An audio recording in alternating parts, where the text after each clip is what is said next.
Bismillahirrahmanirrahim. Assalamualaikum warahmatullahi wabarakatuh. Bismillah walhamdulillah wassalatu wassalamu ala sayyidina rasulillah Sayyidina Muhammad ibn Abdillah miftahi babi rahmatillah adada ma fi ilmillah salatan wa salaman daimaini bidawami mulkillah wa ala alihi wa sahbihi wa man walah wa la hawla wa la quwata illa billah amma ba'd. Para pemirsa kajian online Majelis Al-Wafa bi Ahdillah Jawa Tengah dan Daerah Istimewa Yogyakarta yang dimuliakan Allah Subhanahu wa taala. Alhamdulillah berjumpa lagi dalam kajian Risalah Adab Sulukul Murid, kitab yang mengajak kita atau memberikan arahan-arahan kepada kita seorang murid yang ingin berjalan di jalan yang diridhai Allah dan ingin menggapai ridha Allah serta kebahagiaan yang hakiki di dunia dan di akhirat. Karya ulama besar yang sering kita dengar, ulama yang terkenal untuk kalangan masyarakat kita di Indonesia dan terutama di Nusantara ini. Seorang imam di zamannya, seorang mujaddid di zamannya, seorang sufi dan seorang wali di kalangan para walinya Allah Subhanahu wa taala, bahkan terkenal sebagai seorang yang mendapat gelar qutbiyah dalam kewaliannya, Al-Imam Al-Qutub Al-Habib Abdullah bin Alwi bin Muhammad Al-Haddad. Al-Habib Abdullah bin Alwi Al-Haddad dalam kitab ini, Risalah Adab Sulukul Murid, mengarahkan kita dalam perjalanan hidup di dunia supaya mendapatkan keselamatan dunia dan akhirat. Kajian sebelumnya membahas tentang bagaimana seseorang berprasangka baik kepada Allah Subhanahu wa taala, berprasangka baik kepada makhluknya, kemudian meyakini bahwa rezeki yang Allah berikan kepada kita adalah jaminan dari Allah untuk kita, sehingga tidak perlu terlalu risau dalam jaminan Allah, karena jaminan Allah pasti. Berbeda dengan jaminan manusia. Manusia saat menjamin sesuatu bisa terbukti, bisa gagal, bahkan bisa palsu. Jaminannya tidak bisa dipastikan. Apabila jaminan muncul dari Allah atau dari kekasihnya yaitu Rasulullah, maka jaminan itu adalah jaminan yang pasti. Seorang yang mukmin, yang beriman kepada Allah dan Rasulnya, harus yakin dan tidak ragu sedikit pun tentang jaminan-jaminan yang datang dari Allah, termasuk rezeki yang sudah dijamin oleh Allah Subhanahu wa taala.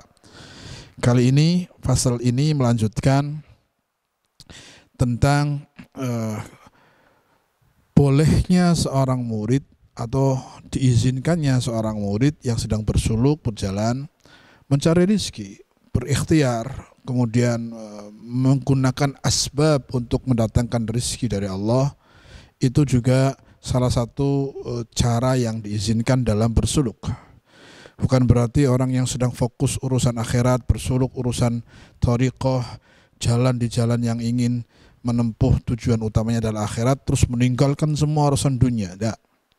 Ada yang bisa meninggalkan 100%, ada yang harus ikhtiar, berusaha, dan itu semuanya tidak ada dilarang, bahkan semuanya punya nilai kebaikan masing-masing. Di sini akan kita kaji bagaimana sih arahan seorang arif billah, seorang walinya Allah tentang seorang murid yang dalam urusan rezeki dia harus ikhtiar. Sebab ada yang tidak ikhtiar pun Allah datangkan karena sudah dijamin. Ada yang harus melalui ikhtiar. Maka kita akan kaji ini. Mudah-mudahan Allah beri pemahaman dan manfaat untuk kita semua. Bismillahirrahmanirrahim. Qala al-musannif rahimahullahu ta'ala wa nafa'anna bihi wa bi'ulumihi fidarain. Qala radhiyallahu ta'ala ankum. Faslun, di tengah-tengah fasal baru ada himbauan. Wa'lam annahu la haraja 'alaika fi talabil rizqi bil harakatid dhahirah 'ala al-wajhil ma'dhuni laka fihi syar'an. Wa innama al-ba'su wal haraju fi 'adami sukunil qalbi wahtimamihi wattirabihi wa mutaba'atihi li awhamihi. Jadi Al-Habib Abdullah bin Alul Haddad menerangkan dalam kaitannya seorang santri yang membutuhkan waktu untuk mencari rezeki dan ikhtiar secara zahir. Wa alam annahu la haraja 'alaika fi talabil rizqi bil harakat adh-dhahirah. Ketahuilah annahu la haraja 'alaika, sesungguhnya tidak menjadi masalah bagi kamu fi talabir rizqi bil harakat adh-dhahirah, dalam mencari rizki dengan ikhtiar zahir. Artinya dengan ikhtiar zahir itu usaha ala wajhil ma'dzun laka fihi syar'an, dalam aturan selama melakukannya dalam aturan yang dibolehkan oleh syariat. Selama cara ikhtiarnya, usahanya dibolehkan oleh syariat, enggak ada masalah. Wa innamal ba'su, sesungguhnya yang menjadi masalah atau yang menjadikan permasalahan yang akhirnya jadi tidak baik, wal haraju, dan perbuatan yang akhirnya menjurus kepada hal-hal yang dosa atau yang tidak diizinkan oleh syariat, fi adami sukunil qalbi, masalahnya adalah dalam hati yang tidak bisa tenang. Hati yang tidak bisa tenang dalam usaha, sehingga dia ihtimamihi, perhatiannya fokus ke usaha sampai melupakan tujuan utamanya seorang murid, yaitu akhirat. Wattirabihi, serta gangguan-gangguan yang mengganggu hati dalam berusaha tadi, dalam mencari rezeki dengan cara usaha. Wa mutaba'atihi, dan selalu mengikuti kehidupan duniawi yang tidak pernah terhenti. Li auhamihi, dan selalu tertipu dengan hayalan-hayalan dalam usaha, sehingga kadang-kadang berhayal, ini saya harus ngebut dulu, ini bisnis dulu, fokus, nanti taklimnya, nanti ibadahnya yang sunah-sunah saya tinggalkan, saya harus cari target, harus punya target, tahun ini saya harus dapat modal, saya harus ngebut dalam berusaha, saya harus ini, itu waham, khayalan. Target harus ini, itu kalau sampai meninggalkan tugas utamanya seorang murid, seorang santri, seorang salik yang di jalan Allah, sehingga meninggalkan wiridnya, meninggalkan sholat jamaahnya, meninggalkan majlisnya, itu sebetulnya yang ditakuti itu masalahnya. Boleh kalau tidak terganggu hatinya, boleh. Usaha tapi tetap hadir majlis. Usaha wiridnya nggak ditinggal. Usaha tapi kegiatan-kegiatan yang mengarahkan kepada kebahagiaan akhirat yang sudah diarahkan oleh gurunya tidak ditinggalkan, itu tidak ada masalah. Usahanya tidak mengganggu saliknya atau perjalanannya menuju Allah Subhanahu wa taala. Bahkan usahanya membantu, mempermudah dalam bersalik, itu boleh. Yang jadi masalah tadi adalah hatinya akan berubah. Hatinya akan ihtimam. Ihtimam itu perhatiannya, fokusnya lebih ke dunia. Kemudian ittirabihi, gangguan-gangguannya dalam perjalanan akhirat diganggu dengan kesibukan dunia, yang akhirnya dunia akan menjadi fokus utama, kehidupan akhiratnya akan sisanya nanti. Nah, ini yang tidak diinginkan oleh pengarang kitab, yang ditakutkan oleh pengarang kitab bagi santri yang usaha. Tapi jika tidak, nggak ada masalah. Hatinya tetap, usahanya sekedar ikhtiar karena membutuhkan ikhtiar dalam mendapatkan rizki. Kemudian setelah ikhtiar dan usaha tidak mengganggu perjalanan saliknya atau perjalanan rohanianya, spiritualnya bersama gurunya, tetap istiqomah, maka itu tidak ada masalah.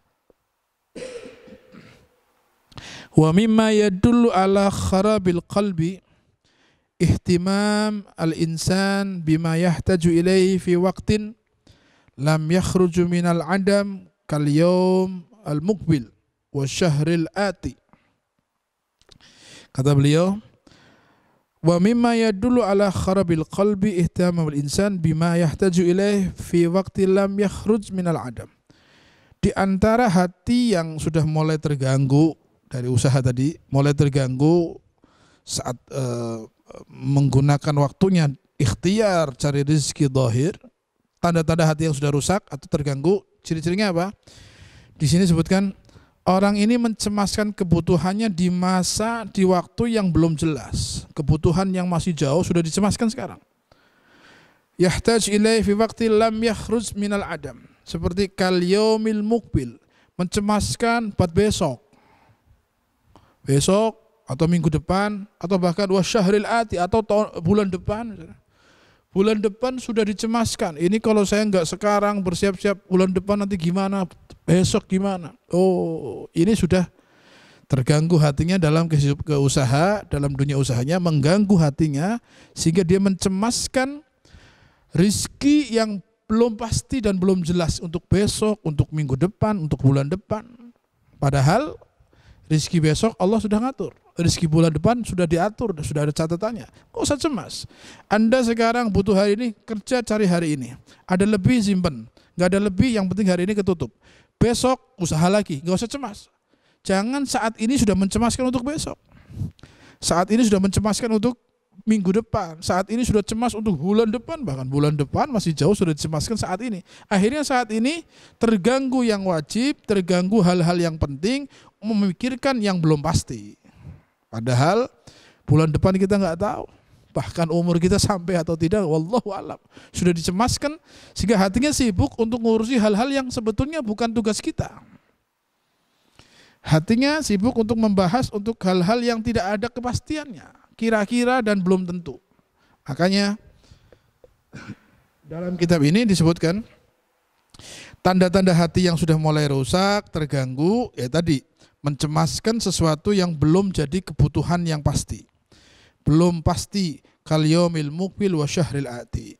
Wa qauluhu, serta dalam kecemasan itu kadang-kadang bicara semacam ini. Idza nafidha hadza famin aina yaji'u ghairu.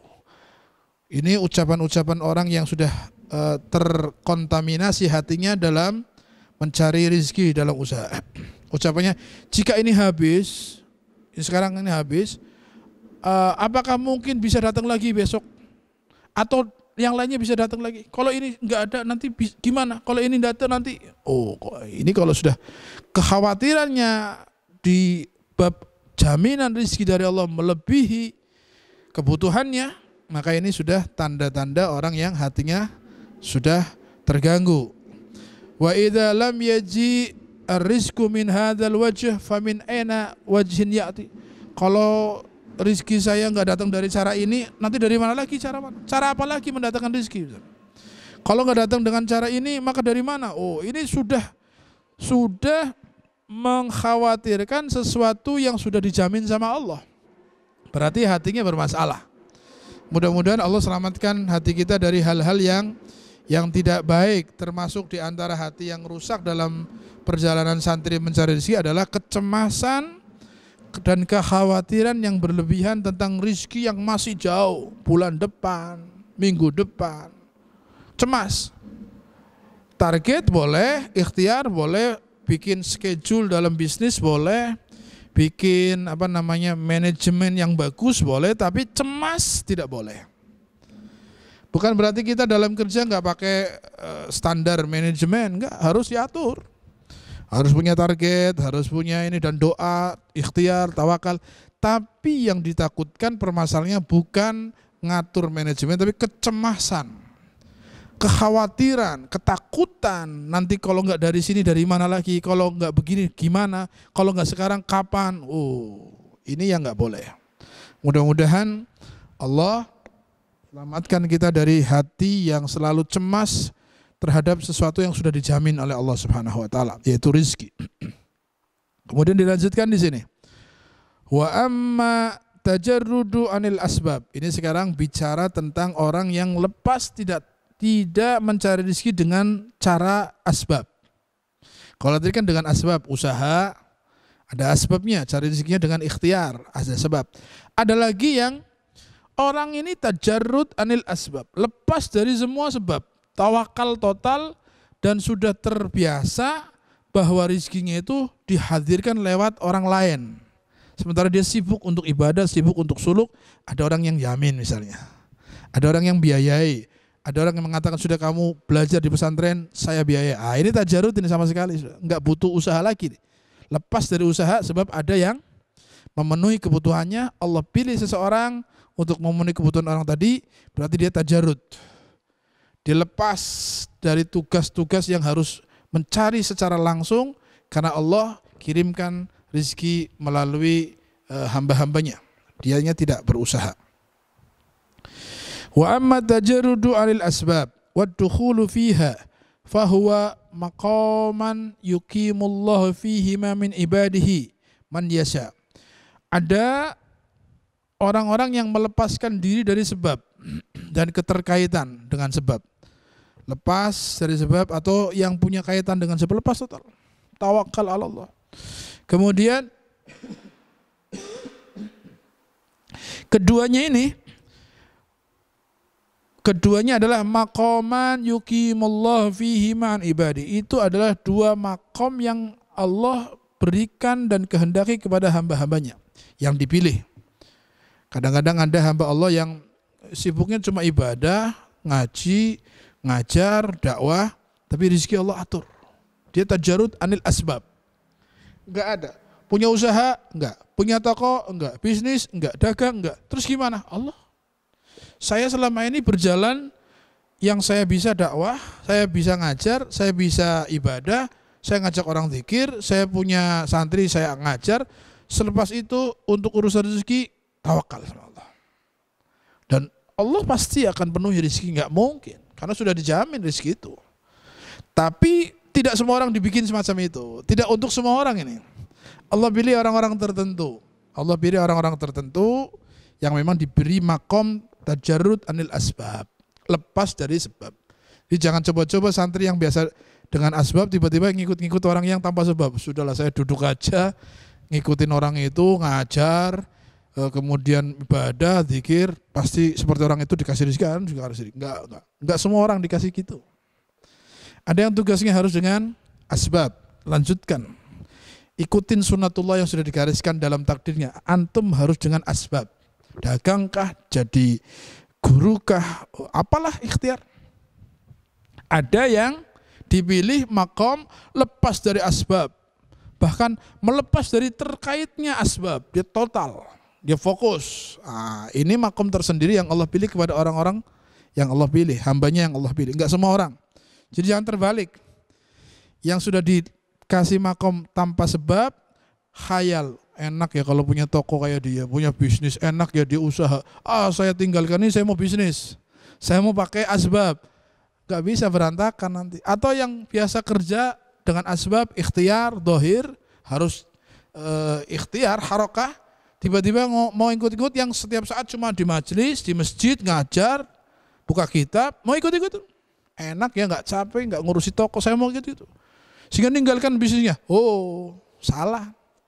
Gak bisa, setiap orang ditentukan datangnya rezeki oleh Allah dengan caranya masing-masing.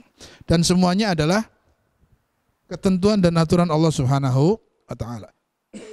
Bagi yang lepas dari asbab, di sini disebutkan fahuma maqaman yuqimullahu fihima min ibadihi ma yasha. Keduanya yang lepas dari asbab dan keterkaitan dengan asbab adalah dua makom yang Allah berikan kepada hamba-hambanya yang diinginkan. Faman uqima fit tajarrudi fa'alaihi biquwatil yaqin.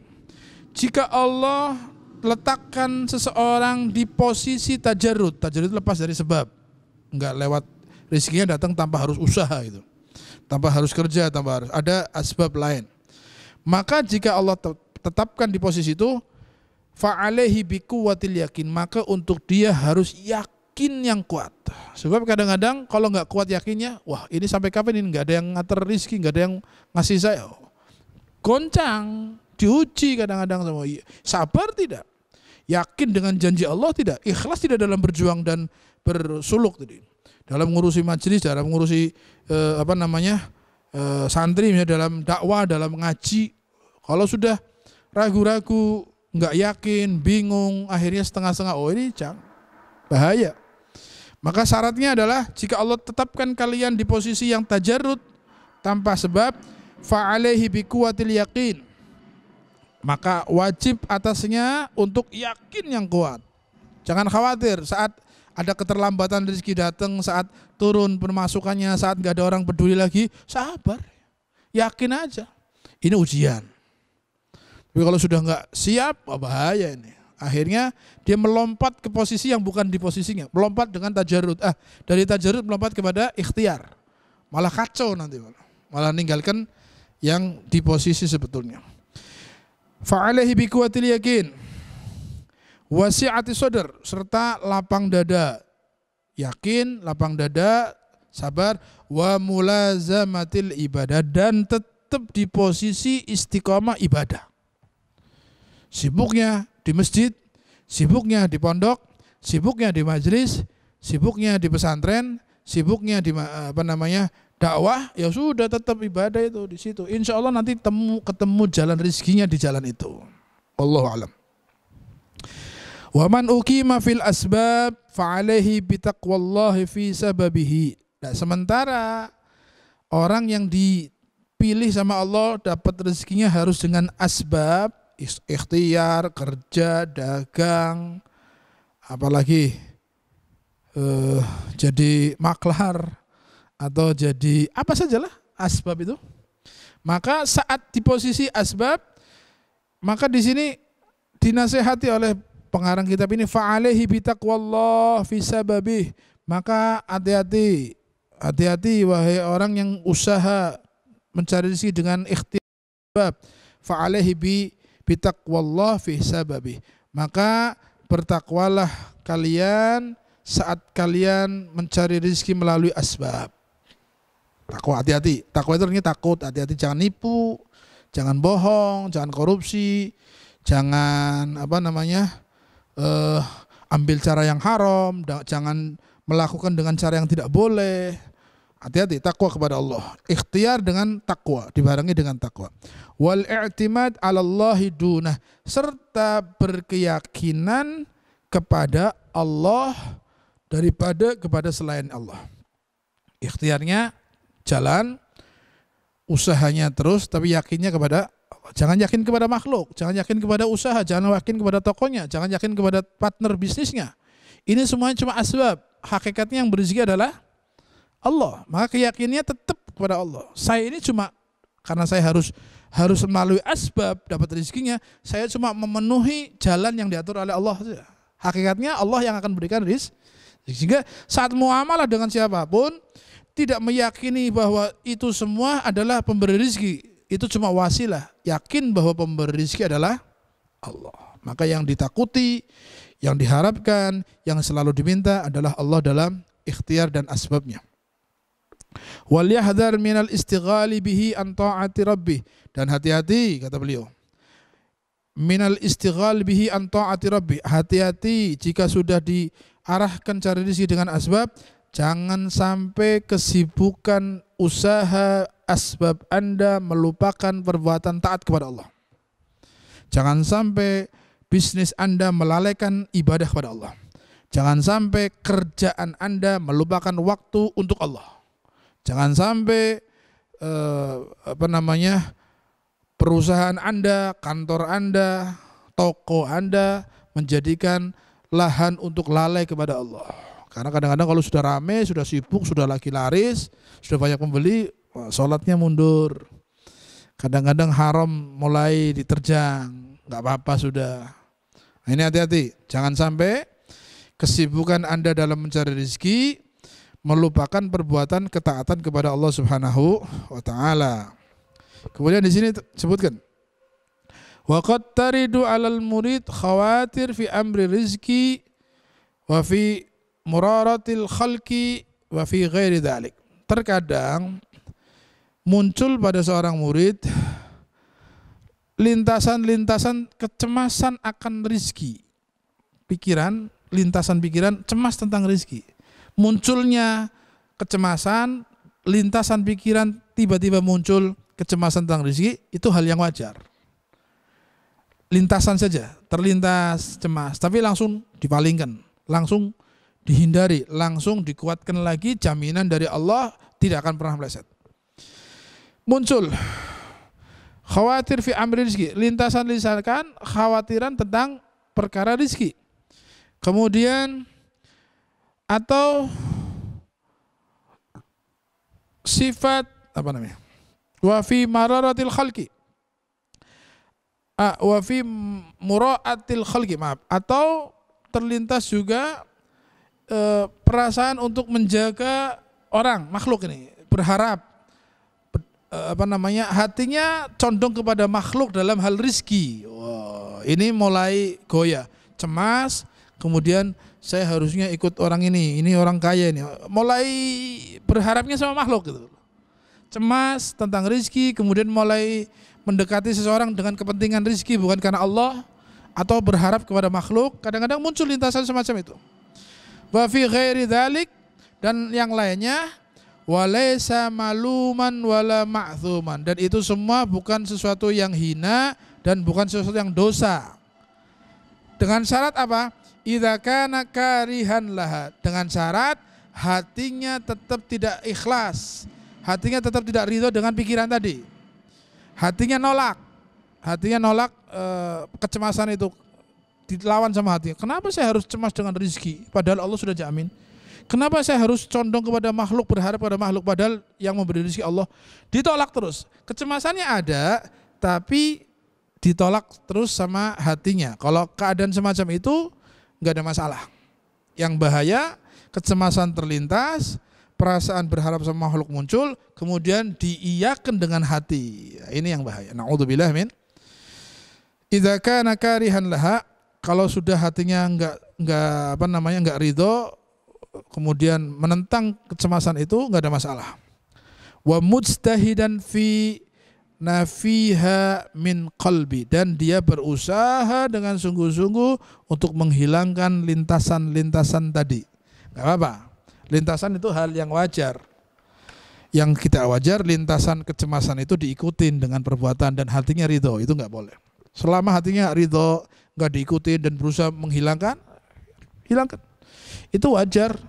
Lintasan itu muncul kadang-kadang dari hawa nafsu atau dari pikiran-pikiran buruk yang diganggu oleh setan. Itu hal yang wajar, lawan saja. Palingkan, hilangkan, selesai.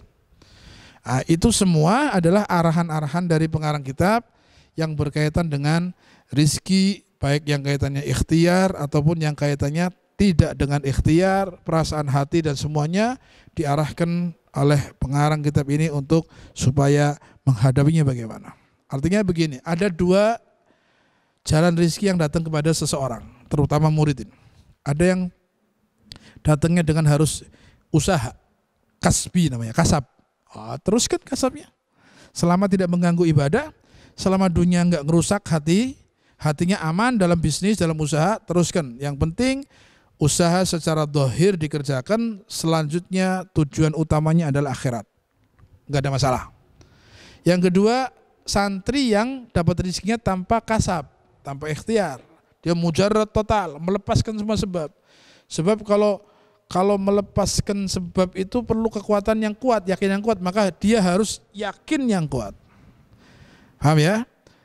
Kalaupun nanti ada lintasan-lintasan kekhawatiran, kecemasan tentang rezeki, kemudian mulai condong kepada makhluk, berharap kepada makhluk, ingin supaya makhluk itu memberikan rezeki, mulai goyah, tidak berharap kepada Allah lagi, maka lawan, singkirkan, jangan ikutin, dan itu nggak ada masalah. Tapi kita harus tetap yakin bahwa rezeki kita sudah disiapkan dan diatur oleh Allah. Wallahi, demi Allah, kalau catatan rezeki kita sudah ditakdirkan oleh Allah, walaupun di ujung dunia akan datang ke kita dengan caranya Allah. Kalau rezeki itu bukan catatan untuk kita, walaupun sudah di tangan kita, akan lepas dan akan kembali kepada pemiliknya. Satu kisah sebagai penutup, mudah-mudahan kisah ini menginspirasi kita untuk tetap tawakal dan yakin bahwa rezeki sudah diatur oleh Allah. Satu kisah yang terjadi di zaman Amirul Mukminin Sayyidina Ali bin Abi Thalib karamallahu wajhah. Satu saat beliau ingin bepergian, perjalanan jauh ke satu daerah, akan menyelesaikan masalah waktu dia jadi khalifah. Tiba-tiba dalam perjalanannya singgah di satu tempat, kudanya yang ada pelananya mau dicuri sebetulnya kudanya sama seseorang, tapi akhirnya pelananya diambil. Pelana kudanya dicuri seseorang. Waktu singgah di masjid, biasanya ada orang yang jaga kuda, ngasih air dan sebagainya. Nanti saat yang sholatnya mau pergi, kasih hadiah lah, kayak parkir itu. Kalau dulu kan kendaraannya hewan ya, kuda, unta ya. Sholat, ditunggu ini sama orang yang akhirnya orang ini nggak sabar, terganggu, nyuri pelana dari kudanya Sayyidina Ali. Subhanallah, setelah keluar pelananya nggak ada, nggak mungkin pergi tanpa pelana. Jauh, akan licin, akan jatuh, harus ada tempat duduk pelana yang di atas kuda itu. Akhirnya pulang lagi.